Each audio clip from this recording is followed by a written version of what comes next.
This is the Fox 61 Morning News. More flap this morning over AIG bonuses, and now Connecticut Senator Chris Dodd is coming under fire. I'm Jennifer Lammers, and I'll have a live report coming up.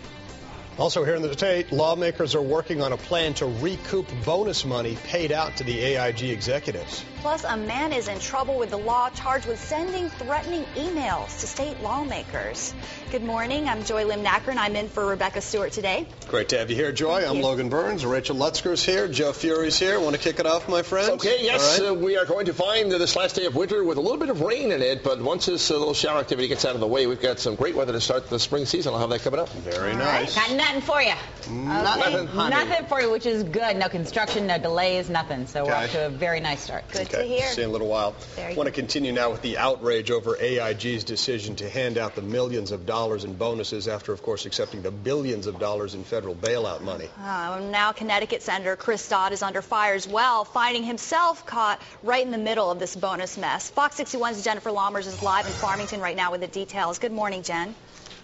Well, just a couple of days ago, Dodd said that he had nothing to do with the writing the legislation allowing for these bonuses to happen, but now it looks like he's changing his story, admitting that, yes, he did play a role. On Wednesday, he appeared on CNN saying that his decision to allow contract bonuses had nothing to do with AIG specifically.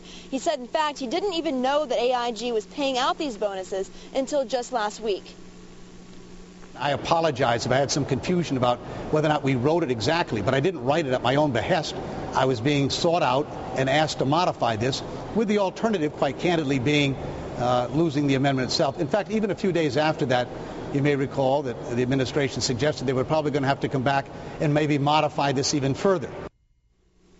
And we're now hearing word this morning that Dodd is planning to give back more than $100,000 in campaign contributions that AIG had donated to him last year. But he's not the only Connecticut Democrat who's coming under fire when it comes to AIG.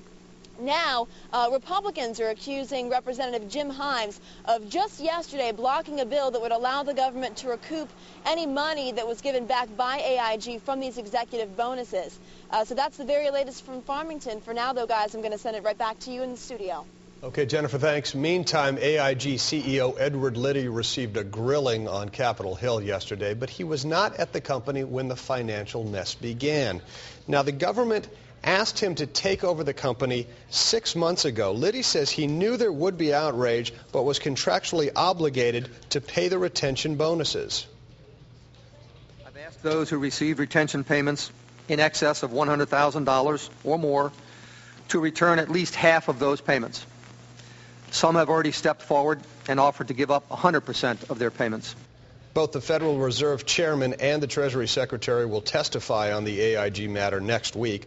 Lawmakers are considering a tax specifically aimed at the bonuses. They're also working with the White House to fast-track legislation that would create an oversight agency to prevent some of these problems down the road.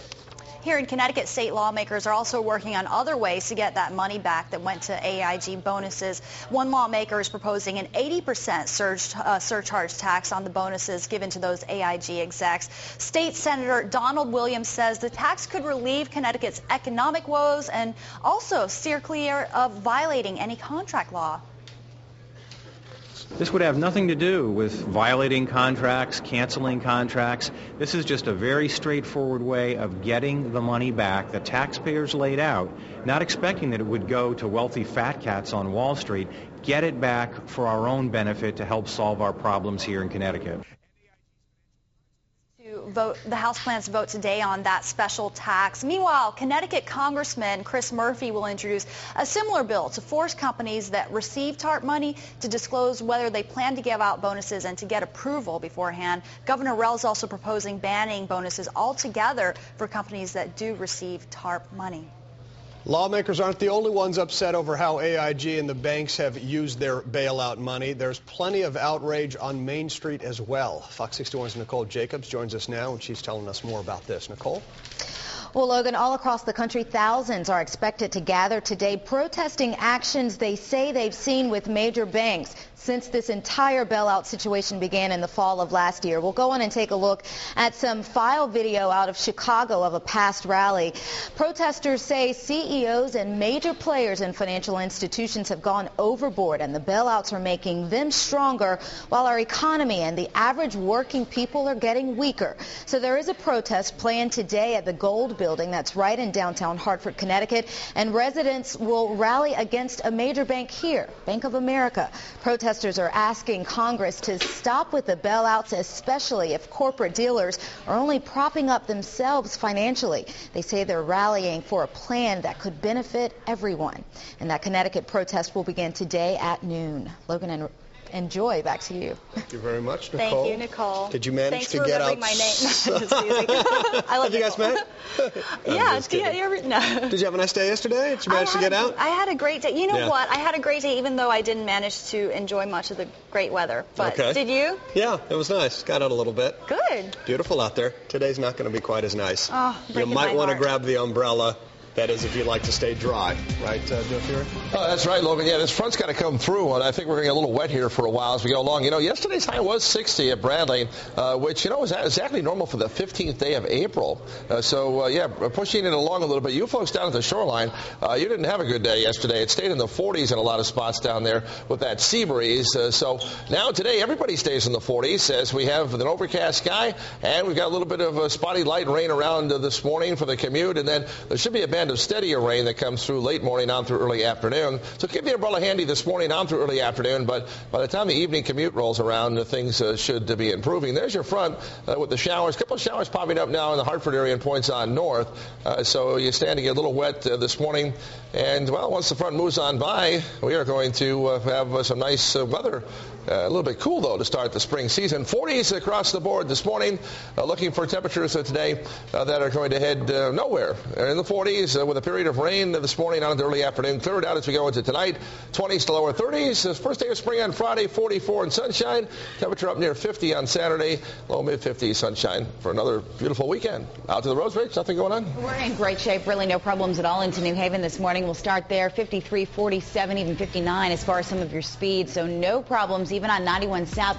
Linking up with I-95, 60 miles per hour. So there's really not a huge issue there. Through Waterbury, not a single problem. East and westbound sides are delay free on 84, 60, 55. Some nice speeds there. And even as you continue on 84, crossing over 691, linking up with either 91 or Route 15 in the Meriden area, there are no reported delays. Your travel times look great. Still about a 10-minute commute from West Hartford to downtown Hartford, and we'll show you what it looks like on 91 into the capital area. South and northbound sides are delay free and wide open at this point by 33. Joy?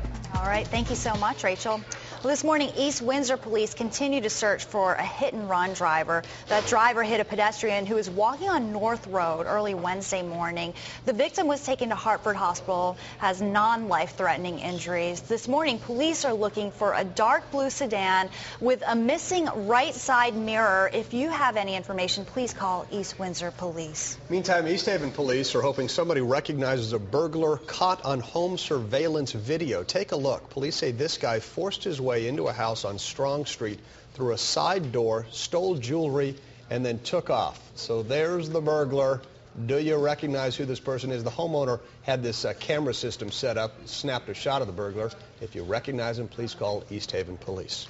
Meantime, now to Farmington, where police say two teens robbed his neighbor's house after those neighbors had died.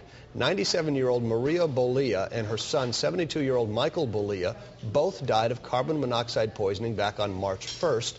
You see video from that incident. 18-year-old Michael Gorskowski and a 17-year-old stole $20 from the house, and we're told that they used it to buy cigarettes and drugs. Police have arrested the man they say sent threatening emails to two Connecticut lawmakers. 26-year-old Timothy Kane is charged with harassment now. Police say he sent a threatening email to State Senator Andrew McDonald and also to State Representative Michael Lawler, and that was on the eve of a public hearing over church financial oversight that happened last week. That hearing was canceled as thousands of Catholics turned out to protest it. Police say Kane has bonded himself out of jail and is due in court next week. week. A Hamden woman is suing the former owner of a West Haven nursing home, saying she was so neglected there, doctors had to amputate both of her legs. Wilhelmina Walden is a 40-year-old woman. She has multiple sclerosis.